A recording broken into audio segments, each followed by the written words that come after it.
Shalom Bapak Ibu sekalian, saudara-saudaraku, selamat pagi, salam sehat bagi kita semuanya. Ya, firman Tuhan yang ingin saya mau bagikan, judulnya adalah kesetiaan Tuhan dalam generasi ke generasi ya. Ini ayat renungan saya dari Bilangan 26 karena abah saya di sini ya. Ini isinya ya Harun dan Musa mengadakan pencacahan, jadi kayak pendataan bagi bangsa Israel ya. Nah, Bilangan 26 ayat 64 sampai 65 ya demikian ya.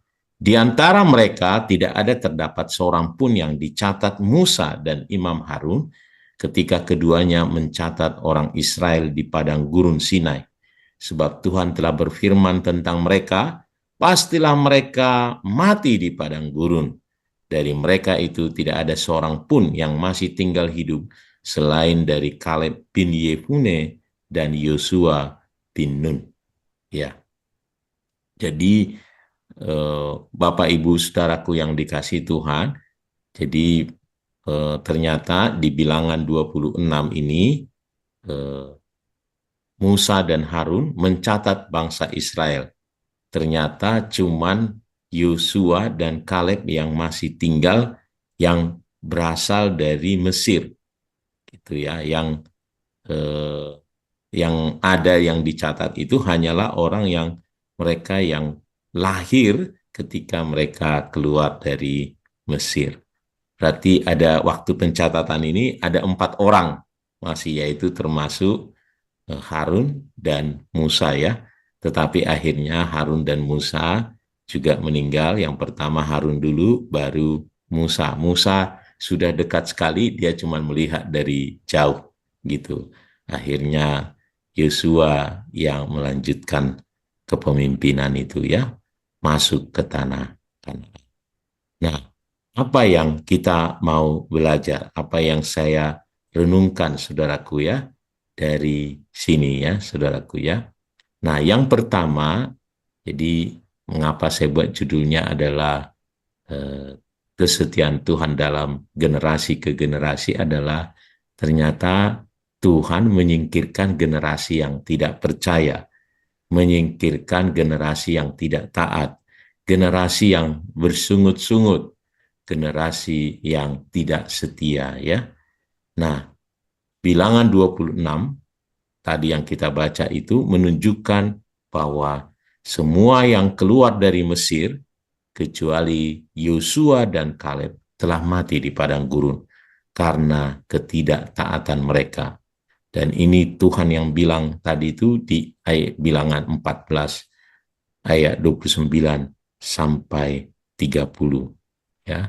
Itu pernyataan Tuhan, mereka tidak akan sampai ke tanah Kanaan karena ketidaktaatan mereka.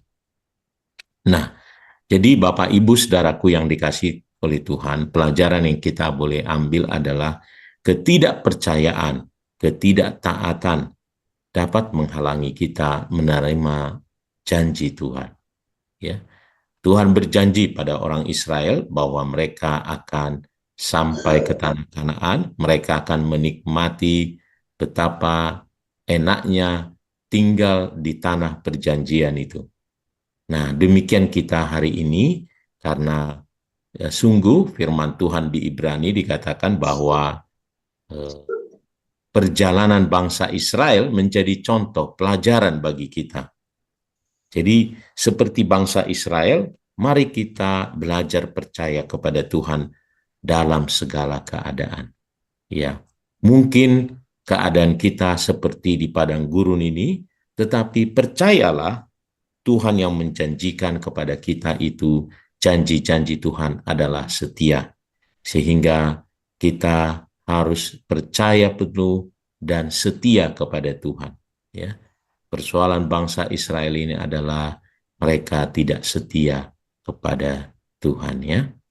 Nah, ini pelajaran dan ini menjadi pelajaran. Dan sebaliknya yang kedua adalah Tuhan memelihara generasi yang setia.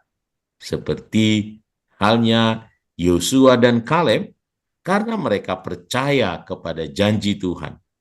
Ya, walaupun melihat betapa susahnya keadaan, tantangannya, bahwa orang-orang yang tinggal di tanah Kanaan itu adalah orang-orang yang besar, yang kuat gitu.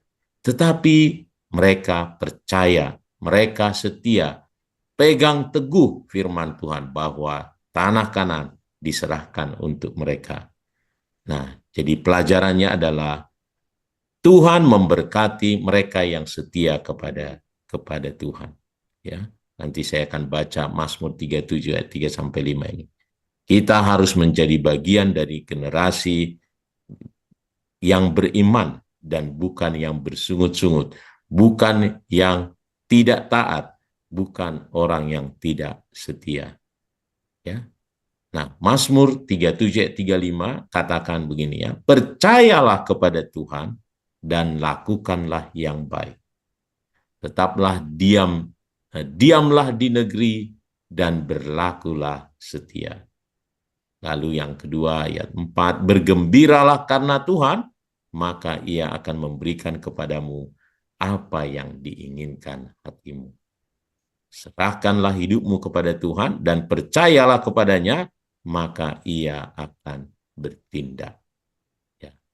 Tuhan menjagai generasi yang setia. Ya. Tuhan akan memberikan apa yang Tuhan janjikan kepada generasi yang setia. Tuhan memberikan janji-janji pemeliharaannya, penyertaannya, mukjizatnya kepada mereka yang percaya kepada Tuhan. Ya. Oleh karenanya, mari kita percaya kepada Tuhan. Mari kita ditemukan menjadi orang-orang yang setia. Ya. Jadi pelajaran dari bilangan 26 ini mengajarkan saya untuk tidak mengulangi kesalahan generasi yang tidak percaya. Jadi mari kita tetap percaya pada janji Tuhan, hidup menjadi seorang yang taat, menjadi bagian dari generasi yang setia, yang siap dipakai oleh Tuhan. Ya. Mari Bapak Ibu kita setia ya pada setia membaca firman, setia bersekutu, setia bersaksi, setia kita berdoa. Ya. Dan kita akan dipakai oleh Tuhan yang menjadi alatnya yang luar biasa. Saya percaya kalau kita menjadi orang-orang yang percaya, taat, dan setia, kita menjadi setia, berdoa juga, membaca firman, bersekutu, bersaksi, ya saya percaya kita akan melihat janji-janji Tuhan akan digenapi. Janji Tuhan untuk menjadi 5 kali, bagian kita adalah lakukan 1, 1, 1. Ya, kita pasti melihat janji Tuhan digenapi atas umatnya, atas gereja kita. Tuhan Yesus memberkati kita semuanya. Ya, mari kita boleh datang kepada Tuhan.